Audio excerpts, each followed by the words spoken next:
The Dorset Police Authority budget appears to be under threat, but not if Tobias Ellwood, the MP for Bournemouth, has anything to do with it.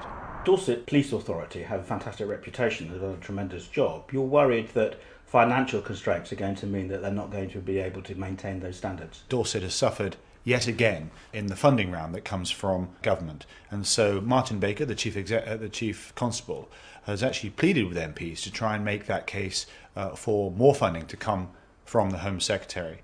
But there's another reason why Dorset suffers a little, and that's because of the Manning formula, which is quite complex, which determines how many police are supposed to be in one particular constabulary or another, does not include the number of visitors coming to a particular area. And on a typical Thursday, Friday or Saturday night, we have an influx of around 20,000 people coming to Bournemouth town centre. Now that changes the parameters completely. You can't simply do your measurements on the number of people living in the area if you have an influx of such huge numbers. So I'm asking the Home Secretary to please reconsider. Understand that Bournemouth is a popular, attractive tourist resort, is swelling in the Friday, Saturday nights, and that's where we need the extra help to make sure we keep our streets safe. Depending on what his reply will be, I will try to have a one-to-one meeting with him, because this isn't the first year it's happened.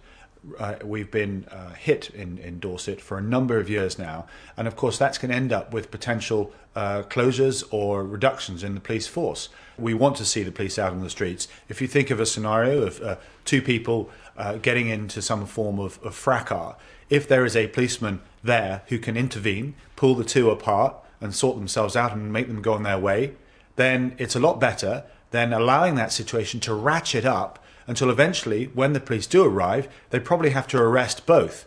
And by arresting them, it then takes not only a police car, but also two policemen off the streets whilst that whole arrest is then processed, which could take up to a couple of hours. The paperwork is taking too long. There's a 2-foot form that you have to fill out every time somebody is arrested. Now, in today's technological age, you would think we would have a swifter system of being able to process an arrest rather than denying the rest of Bournemouth the policing for a couple hours every time an arrest is made. But if I can also add, we've had this new dimension in the last few years under this Labour government of the police community support officers, which are supposed to be an extra set of eyes and ears making sure that our streets are safe. But of course they don't have the same powers of arrest, and they also go home at 10 o'clock at night. Now, anybody who's been downtown Bournemouth, that's actually when things start to get a little bit interesting.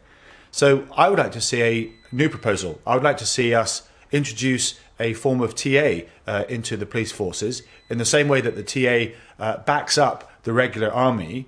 Let's actually allow this police community support officers to act as what we call specials, in fact, the special police. In other words, allowed to work as the territorial army, as reservists, on those very days that we need extra people. What would be the difference then between the role of a special, as we now have them, and what you're proposing? A very good point. Specials at the moment are volunteers. They don't get paid anything apart from a little bit of money just to allow them, travel expenses and so forth. They do it because they love the job. But if you ask police community support officers why aren't they specials, when specials are actually given full arrest privileges, they get much better training. They say, well, I've got to feed the kids, I've got to make a living, I've got to survive.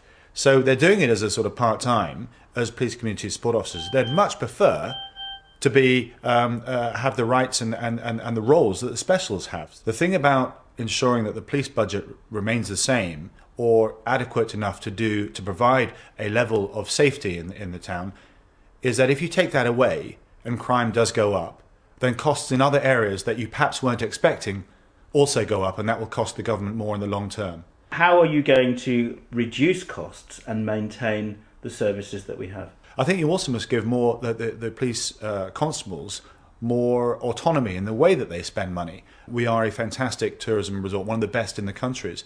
We play on our reputation, and if that reputation disappears, it'll hit all sorts of parts of the economy way beyond the policing budget itself. The implications of not having adequate policing are actually huge. Clearly none of us want our police force to be diminished, and we need to keep our police constables on the front line.